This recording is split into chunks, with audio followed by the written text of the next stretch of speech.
Let's start artificial intelligence. जैसे कि नाम से ही क्लियर हो रहा है, इंटेलिजेंस जो कि आर्टिफिशियली बनाया गया। अब इंटेलिजेंस का यहाँ पे मतलब है ह्यूमन माइंड।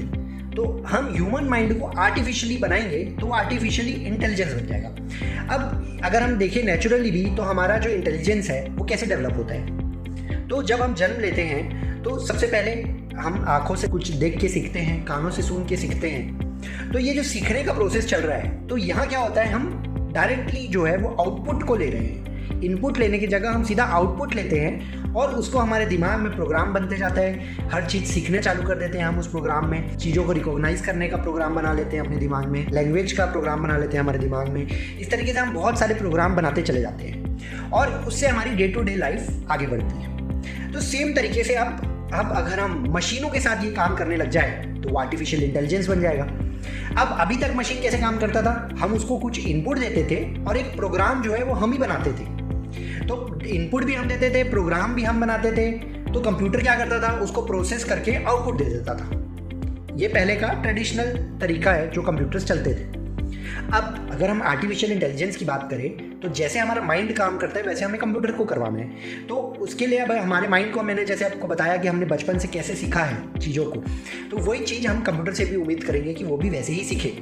तो हम उसको डाटा देंगे और आउटपुट देंगे, उससे वो खुद ही अपना प्रोग्राम बनाएगा और चीज़ों को सीखेगा। तो ये कैसे पॉसिबल है कि वो खुद ही प्रोग्राम भी बनाए और खुद ही सीखे भी? तो हमारा माइंड कैसे कर पाता है ऐसा? तो अगर हम देखें, जब हम बचपन में चलते हैं वापस से, तो हमने चीज़ों को रिकॉग्नाइज करना कैसे सीखा। जब हमने जन्म लिया तो सबसे पहले हमने मम्मी का चेहरा देखा, डेली देखते रहे डेली बेसिस पे। तो उससे क्या हुआ, हमारे माइंड ने प्रोसेस कर लिया कि ये हमारी मम्मी है और उनके सारे फीचर्स को वो रिकॉग्नाइज करके अपने माइंड में सेव करता चला गया हमारा दिमाग, कि आईज ऐसी होती है, नोज़ ऐसे होते हैं, लिप्स ऐसे होते हैं, फेस ऐसा होता है, हेयर ऐसे होते हैं। तो ये सारी चीज़ें वो रिकॉग्नाइज करता चला गया। तो आउटपुट, यहाँ पे इनपुट नहीं ले रहा है हमारा माइंड, सब कुछ आउटपुट ही ले रहा है और खुद ही उससे फिर प्रोग्राम बनाते जा रहे हैं। फिर उसने धीरे से पापा को देखा तो पापा को भी वो रिकॉग्नाइज करना चालू किया। आईज देखा, नोज़ देखा, लिप्स देखा, चेहरा देखा, फेस कट देखा, हेयर्स देखा, उसने पूरा सब कुछ आउटपुट लिया। फिर उन आउटपुट को फिर प्रोग्राम में डाला। ऐसे सबके प्रोग्राम में अपने ब्रदर्स के, सिस्टर्स के, सबके चेहरे के प्रोग्राम, मतलब आउटपुट को वो अपने दिमाग में डालते चले गए। तो हमारा दिमाग क्या कर रहा है, वो सारे आउटपुट को ले लेके एक प्रोग्राम बना रहा है। उसने ये प्रोग्राम बनाया कि अगर आईज ऐसी होगी तो ये मम्मी होंगी, अगर आईज ऐसी होंगी तो ये पापा होंगे, अगर आईज ऐसी होंगी तो ये दीदी होंगी। तो एक एक करके उसने सारे फीचर्स को एक प्रोग्राम में कन्वर्ट करना चालू किया और फिर उसको सारे प्रोग्राम को मर्ज कर दिया उसने। माइंड ने, ये सारा कुछ माइंड कर रहा है ना, बचपन से हम सीख रहे हैं। 1 साल की उम्र से ही हम बचपन पैदा होते साथ ही हमारे माइंड में ये सारे कैलकुलेशंस चालू हो गए। तो ये सारे कैलकुलेशंस चलते गए, ये बढ़ते जा रहे हैं। ये कैलकुलेशन की जो कैपेसिटी वो बढ़ते जाती है। अब ऐसा समय आ जाता है कि वो इतना माइंड हमारा इतना ट्रेंड हो जाता है कि एक बार में देख के समझ में आ जाता है कि ये कौन है। जैसे अभी भी अगर किसी नए इंसान को देखेंगे तो हम कैसे रिकॉग्नाइज करेंगे? तो हम उसके फीचर से ही तो रिकॉग्नाइज करेंगे, पर हमारा माइंड इतना ट्रेंड हो चुका है कि हमें अब इतना ट्रेंड होने के बाद हमें गौर नहीं करना पड़ता एक एक फीचर्स पे। माइंड एक बार एक विजन में देख लिया, एक चेहरा एक बार किसी का देख लिए तो ऑटोमेटिकली वो पूरा रिकॉग्नाइज कर लेता है। फीचर सारे उसको इनबिल्ट सब कॉन्शियस माइंड में आप सब कुछ वो आउटपुट कंज्यूम कर लेते हैं, फिर सबको प्रोसेस कर देते हैं और प्रोसेस करके उसमें डिक्लेयर कर देते हैं, हाँ ये बंदा हमने देखा, ये शाहरुख खान है। जैसे शाहरुख खान का चेहरा देख लिया तो अब वो हमेशा आपके माइंड में सेव रहेगा, वो प्रोसेस करता रहेगा। तो सेम तरीका, ये मैंने एक तो ऐसा एग्जांपल लिया रियल लाइफ का जिससे कि आप ये समझ सकें कि हम कुछ नहीं कर रहे हैं, हम कुल मिला के अपने माइंड की कॉपी बनाने की कोशिश कर रहे हैं। और यही जो नया टर्म बन गया जो कि कहलाएगा आर्टिफिशियल इंटेलिजेंस। तो आर्टिफिशियल इंटेलिजेंस का अगर हम देखें कि डेफिनेशन क्या है, तो ये ऐसा एडवांस्ड कंप्यूटर सिस्टम है जो ह्यूमन कैपेबिलिटी को सिम्युलेट करता है। तो हमारी क्या क्या कैपेबिलिटी है, देखने की, सुनने की, समझने की, तो ये सारी कैपेबिलिटी को वो सिम्युलेट कर रहा है, कॉपी कर रहा है। किस तरीके से? एक pre determined set of rules के तरीके से। तो वो रूल्स जो है वो खुद ही प्रोग्राम जो है वो खुद ही बनाएगा कंप्यूटर। तो ये कहलाएगा आर्टिफिशियल इंटेलिजेंस। अब यहाँ पे सबसे पहला टर्म निकल के आता है मशीन लर्निंग। तो सबसे पहले तो ये फिक्स कर लेते हैं, ये जो मशीन लर्निंग है ये कोई नई चीज़ नहीं है।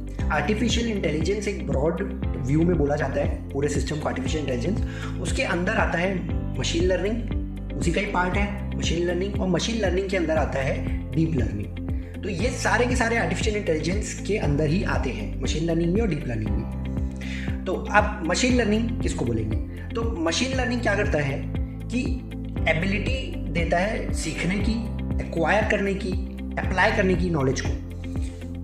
इनको कॉग्निटिव सिस्टम्स भी बोला जाता है। कॉग्निटिव सिस्टम्स क्या होता है? A system that can modify it's behaviour on the basis of experience. तो एक्सपीरियंस के हिसाब से ये अपने आप को मॉडिफाई कर लेते हैं। तो इसके लिए हम वापस चलते हैं हमारे बचपन में। हमने जब बोलना चालू किया तो हमने रिकॉग्नाइज किया, मम्मी को जब रिकॉग्नाइज किया तो हमने उनको मम्मी बोला। अब होता यह था बचपन में हम पापा को भी देख के मम्मी बोल देते थे और भाई बहन को भी देख के मम्मी बोल रहे हैं। तो ये क्या होता था कि हमारे माइंड उतना ही प्रोसेस हुआ था उस समय, मतलब उस समय जो मशीन लर्निंग का प्रोसेस हुआ था वो उतना ही रिकॉग्नाइज करना सीखा था। अब हुआ ये कि उसको फिर बार बार सिखाया गया। पापा बोलते नहीं नहीं मम्मी मत बोलो, पापा बोलो, पापा पापा बोलो पापा। जो भाई बहन ने बोला कि नहीं मेरे को भैया बोलो, मेरे को दीदी बोलो, मेरे को भैया बोलो। तो ये इस तरीके से उनको बार बार इंस्ट्रक्शन दे दे के माइंड में सिखाया गया। तो यही काम कंप्यूटर को करना पड़ता है। कंप्यूटर भी इस तरीके से ही मशीन लर्निंग का यूज़ करता है और बार बार जो आउटपुट रहते हैं उसको उससे वो सीखता चले जाता है। तो अब यहाँ पे हमारे माइंड में क्या क्या फंक्शंस यूज़ हो रहे होंगे ये सारे प्रोसेस को करने के लिए, तो वो देखें तो यहाँ पे अगर हम मशीन लर्निंग की लैंग्वेज में देखें तो न्यूरल नेटवर्क्स बिल्ड हो रहे हैं जो कि आपस में एक दूसरे से कनेक्टेड होते जा रहे हैं बहुत सारे, जिससे कि सारे के सारे एक दूसरे से जुड़ के समझ लो वी लुकअप लगते जा रहे हैं। हर एक फंक्शन में वी लुकअप लगाते जा रहे हैं, आइज नोज ईयर सब चीज़ रिकॉग्नाइज करने के लिए। फिर लैंग्वेज प्रोसेसिंग के लिए भी हमने सारे वी लुकअप लगाते जा रहे हैं कि इनको ये बोलते हैं, इसको ये बोलते हैं। ये सारे पार्ट्स चल रहे हैं। फिर स्टैटिस्टिक्स का यूज़ किया जा रहा है, यहाँ पे ऑपरेशन रिसर्च का यूज़ किया जा रहा है, फिजिक्स का यूज़ किया जा रहा है।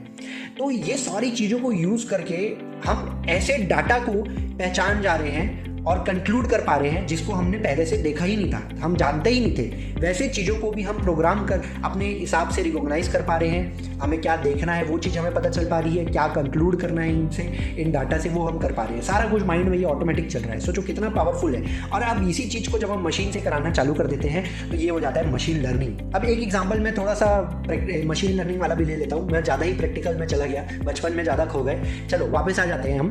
अब अगर हम देखें कि अगर मैं ग्राफ ड्रॉ करूँ, एक्स एक्सिस में मैं वेट को रख लेता हूँ, वाई एक्सिस में हाइट को रख लेता हूँ, ठीक है। और एक्चुअल जो डाटा होगा, एक क्लासरूम के पूरे डाटा को पिक करता हूँ मैं हाइट और वेट के हिसाब से, और सारे जो डॉट्स रहते हैं उसको पुट कर देता हूँ मेरे ग्राफ में। हाइट और वेट के सारे डॉट्स मैंने पुट कर दिया। अब उसके बीच से मैंने एक लाइन खींचा, कोरिलेशन लाइन बोल सकते हैं, रिग्रेशन लाइन बोल सकते हैं। तो कोरिलेट करते हुए मैंने एक रिग्रेशन लाइन खींचा। तो ये जो लाइन मैंने खींचा है वेट और हाइट के बीच के जो डॉट्स हैं उनमें से, तो ये क्या है, एक एवरेज बताएगा। तो ये क्या है, आगे का प्रेडिक्ट करने में भी काम आएगा कि अगर वेट इतना होगा तो हाइट इतना हो सकता है, अगर हाइट इतनी होगी तो वेट इतना हो सकता है। तो ये सारे जो प्रेडिक्टिबिलिटी है, ये सारे जो स्टैटिस्टिक्स है, ये सारी चीज़ जो है मशीन लर्निंग कहलाती है। अब नेक्स्ट आता है न्यूरल नेटवर्क। तो न्यूरल नेटवर्क एक मशीन लर्निंग का टाइप होता है। तो इसमें क्या किया जाता है, न्यूरल नेटवर्क में सारे जो इंटरकनेक्टेड यूनिट्स रहते हैं उसको जोड़ा जाता है। जैसे न्यूरॉन्स जैसे काम करते हैं हमारे माइंड में, एक दूसरे से कनेक्टेड होते हैं, तो वैसे यहाँ पे एक दूसरे डाटाबेस को एक दूसरे से जोड़ा जाता है। जैसे अगर हम देखें कि एक डाटाबेस बना हुआ है आँखों को रिकॉग्नाइज करने का, एक डाटाबेस बना हुआ है नोज़ को रिकॉग्नाइज करने का, एक डाटाबेस हमारे दिमाग में बना हुआ है लिप्स को रिकॉग्नाइज करने का। ये सारे डाटाबेस को अलग अलग से जोड़ता है और इन रॉ डाटा में से एक फाइनल कंक्लूजन निकालने की कोशिश करता है, आपस में बीच में कनेक्शन स्टैब्लिश करता है। तो वो कहलाता है न्यूरल नेटवर्क।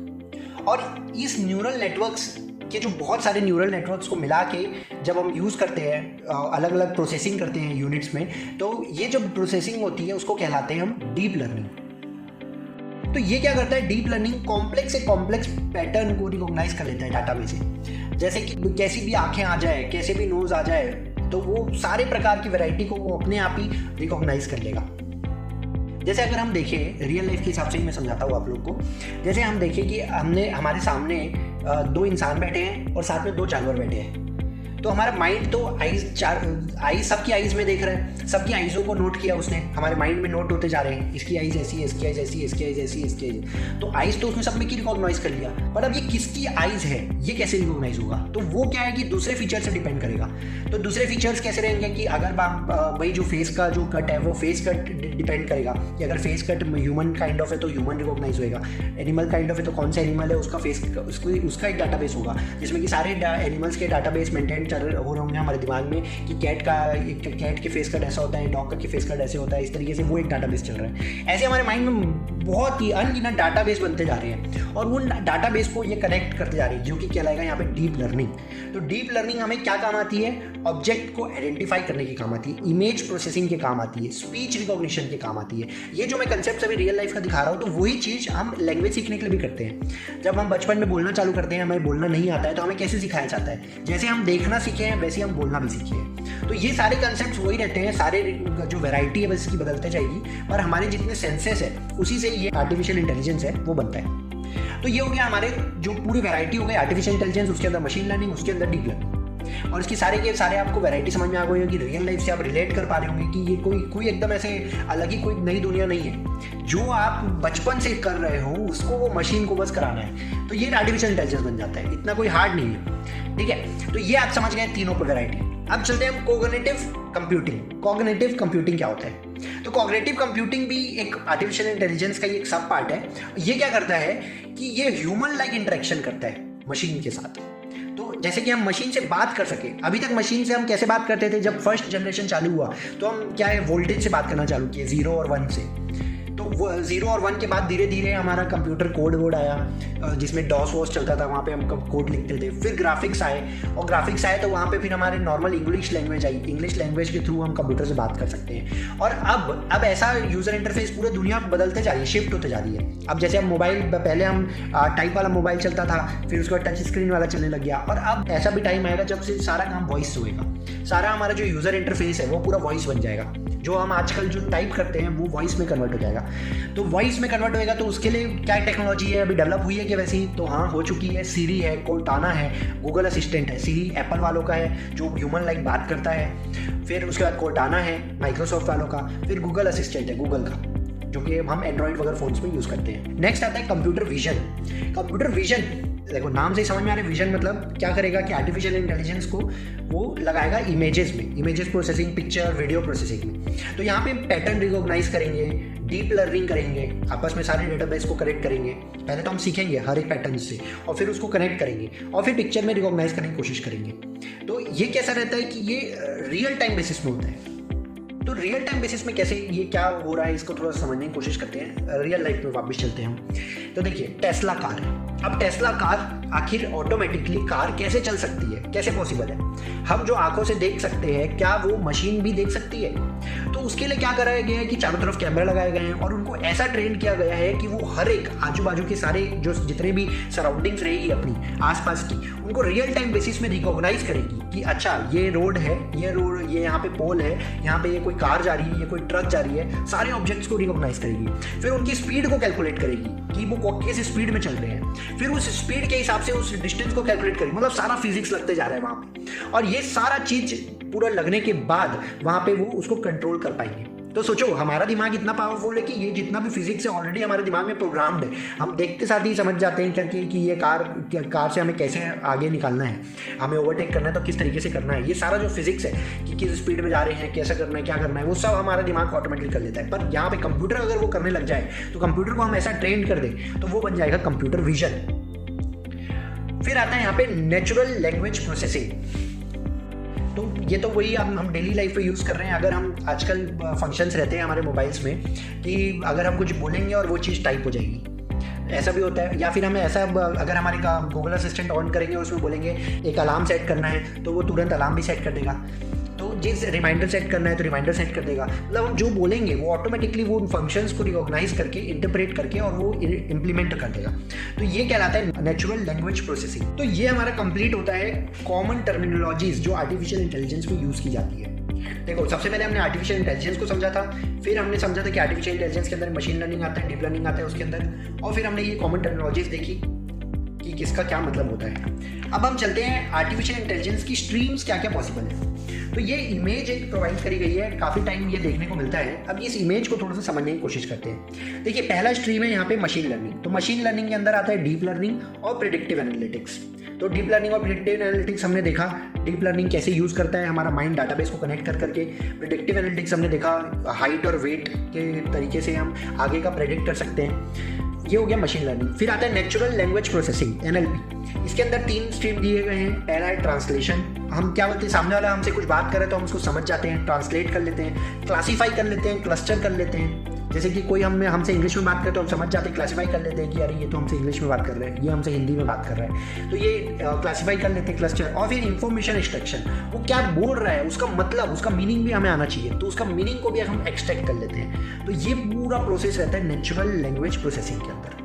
फिर आता है स्पीच। स्पीच में दो है, स्पीच टू टेक्स्ट, जो हम बोल रहे हैं वो ऑटोमेटिकली टाइप हो जा रहा है, या फिर टेक्स्ट टू स्पीच। अब जो सामने वाला जो सीरी है वो अपने आप टेक्स्ट जो उसके प्रोग्राम में जो आउटपुट आ रहा है उसको हमें वो बोल के सुना रहा है। तो ये हो गया हमारा टेक्स्ट टू स्पीच। तो ये स्पीच वाला एक्सट्रीम हो गया।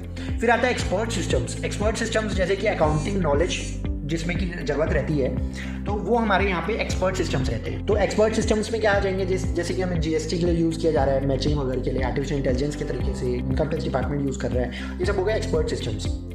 फिर और एक आता है इसमें प्लानिंग, शेड्यूलिंग और एंड ऑप्टिमाइजिंग। जैसे कि ये कहाँ यूज़ किया जाता है, जैसे हम स्पेस में कोई रॉकेट भेजें तो पहले से ही सब प्लानिंग करनी पड़ती है, ऐसा सिचुएशन होगा तो ऐसा होना चाहिए, ये स्पीड से जाएगा, यहाँ पे ओपन होएगा, यहाँ पे ये लैंड करने के समय ये होएगा, ऐसा ये सब प्रोग्राम होंगे। तो ये सारी चीज़ प्लानिंग, शेड्यूलिंग एंड ऑप्टिमाइजिंग के अंदर आ जाती है। फिर आता है रोबोटिक्स।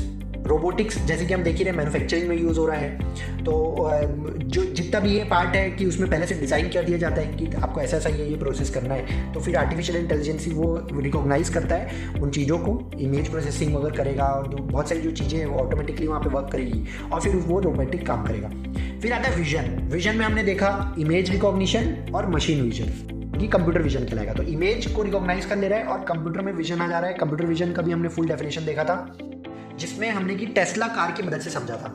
इसमें मैं एक और एग्जांपल ले सकता हूँ, अगर हम कंप्यूटर विजन को और अच्छे से समझना चाहते हैं तो एक लास्ट है क्योंकि इसका, तो मैं इसका एक एग्जांपल और ले लेता हूँ। देखिए जैसे आजकल क्या होता है, अभी मेरे साथ रिसेंटली हुआ था, मैं नियर बाई सिटी में रायपुर गया हुआ था, तो रायपुर में मैं नॉर्मल रोड पे जा रहा हूँ, वहाँ पे स्पीड मेरी लगभग 60 की होगी। अब 60 की स्पीड में चल रहा हूँ और वहाँ पे कोई एक कैमरा लगा हुआ था, उसने रिकॉग्नाइज कर लिया मेरे कार को, और वो वहाँ का लिमिट एक्चुअली था 40 की स्पीड रहनी चाहिए थी वहाँ पे, पर मैं वहाँ पे 60 की स्पीड पे चला रहा था। वो थोड़ा सा मतलब सिटी का एरिया था पर खाली रोड थी, तो मैं अपना 60 की स्पीड में, मैं ध्यान ही नहीं दिया कि यहाँ पे कोई कैमरा भी हो सकता है और वो मेरी स्पीड भी देखेगा, और जो कि यहाँ की स्पीड भी 40 होगी। अब इतना तो हम ध्यान नहीं दे पाते, कभी कभार हमसे भी गलती हो जाती है। तो अब ये जो गलती हो गई, पर हमसे तो हो गई, अगर कोई पुलिस वाला तो वो भी चलो समझ जाता, पर मशीन यहाँ पे नहीं समझने वाली थी। उसने ऑटोमेटिकली अपने कैमरे से मेरी फोटो ले ली मेरे कार की और मेरे को एक चालान भेज दिया कि आप ओवर स्पीड ड्राइविंग कर रहे थे। तो मैं भी कंफ्यूज कि ये कौन सा लोकेशन, मैं कब ओवर स्पीड ड्राइविंग कर लिया, बड़ा कंफ्यूजन में था क्योंकि ऐसा तो कभी हुआ नहीं। और फिर मैं देखा कि अच्छा ये स्पीड यहाँ पे 40 की स्पीड पे चलाना था। तो फिर मेरे को कहा कि ये जो सिचुएशन है ये कंप्यूटर विजन कहलाता है। तो कंप्यूटर क्या कर रहा है, वो कैमरा क्या है, कैमरा ऐसा डिज़ाइन है कि वो ऑटोमेटिकली पूरा उस स्पीड वगैरह कैलकुलेट कर ले रहा है उस मूवमेंट के हिसाब से, और वो कैप्चर कर ले रहा है जैसे ही उसकी में जो प्रोग्राम में जो चीज़ें जो डेवलप की गई है उसके हिसाब से वो कैप्चर कर ले रहा है, और उसको तुरंत वो ऐसा ऑटोमेट किया गया है कि मेरे को डायरेक्टली वो चालान मेरे डायरेक्टली मेल, मोबाइल सब में आ गया। ऐसा प्रोग्राम कर दिया गया है। तो ये क्या कहलाएगा, कंप्यूटर विजन, मशीन विजन कहलाएगा। इसको मैंने बहुत ही लेमैन लैंग्वेज में समझाने की आप लोगों को कोशिश करी है, और सारे जो टेक्निकल कंसेप्ट है उसको एकदम इजी लैंग्वेज में कन्वर्ट करके आपके पास रखा है मैंने सारी बातों को। तो उम्मीद है आप लोगों को ये पूरा समझ में आ गया होगा। आर्टिफिशियल इंटेलिजेंस का बहुत ही इंपॉर्टेंट चैप्टर है और बहुत टेक्निकलिटीज़ इसमें इन्वॉल्व थी। तो आपको क्या है, अगर एक बार में नहीं हो रहा है कंप्लीट, तो आप इसको एक बार और देखिए लेक्चर्स को, तो 1-2 बार आप देखेंगे तो आपको एकदम ईजिली समझ में आ जाएगा। सब कुछ याद करना भी देखिए उतना ही इंपॉर्टेंट है जितना समझना है, वो भी मैंने आपको रिपीट कर रहा हूँ, इसलिए आप ये सारे जितने भी नाम इस चैप्टर में यूज़ हुए हैं सब आपको याद रहने चाहिए। तो ये रियल लाइफ में भी आप देख ही रहे हैं कितने काम का चैप्टर है। हर एक कंसेप्ट आपको यहाँ पे ऐसे लगेंगे कि ये भाई हम तो बहुत ही बेहतरीन चीज़ है, इसको तो हमें सीखना चाहिए। तो ये इसीलिए आर्टिफिशियल इंटेलिजेंस का चैप्टर मेरा भी one of the most favourite chapter रहा है, और ये बहुत फेवरेट फील्ड रही है जिसमें कि मैं भी काफ़ी कुछ एक्सप्लोर कर रहा हूँ अभी। तो इसलिए अगर आप इसमें मैं बोल रहा हूँ कि आप रियल लाइफ में भी इसमें थोड़ा बहुत इसको यूज़ करना चालू करें और चीज़ों को खोजना चालू करें कि कहाँ कहाँ आप इसको आर्टिफिशियल इंटेलिजेंस जो है वो आप यूज़ कर रहे हैं ऑलरेडी डेली लाइफ पे। आप नोट करिए और अराउंड कम से कम 15 से 20 ऐसे यूज़ लिखिए कॉपी में कि जहाँ पे आप यूज़ कर रहे हैं ये सारे आर्टिफिशियल इंटेलिजेंस को, और मुझे व्हाट्सएप करिए। तो मुझे भी अच्छा लगेगा कि आपको क्या इसमें समझ में आ रहा है, और आप मुझसे भी कनेक्ट हो पाएंगे इस तरीके से।